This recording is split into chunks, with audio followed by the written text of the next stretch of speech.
years behind head coach at North Dakota State, Chris Klieman. Can you just talk about what it's like to see a UNI guy doing so well, 5-time national champions, to take over that program? I mean, And I tell you what you appreciate about, a guy like Coach Klieman, Nine as we like to call him, was just that, he was kind of one of those guys as well, that you looked at him and you go, maybe not the most physically talented player stepping onto the field, but intelligence, understood, had instincts, knew how to lead, and that's what allowed him to get on the field and succeed as a player.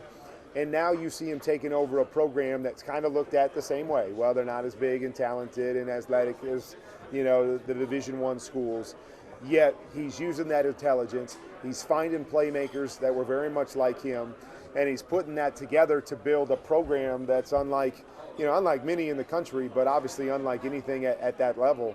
And so you appreciate that he took what he did so well as a player, and now he's being able to take that, put it into his coaching ranks, and instilling that in guys that were probably very much like him and recruited like him and step on the field like him, and saying, hey guys, it's not always about how fast you run a 40. It's about how you play football. And if you're a football player, you can excel and you can win and you can prove that you can play on the next level. So I think he's the perfect guy to lead a program like that.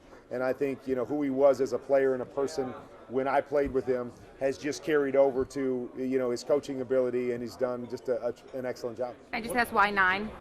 Well, that was a number that he wore. So we had certain guys that we just happened to note by their numbers. And so, that was just kind of how I got to know him, being that he was a couple years older than me. But just a great guy, and hoping I get a chance to catch up to him because I know he's here with Carson this week.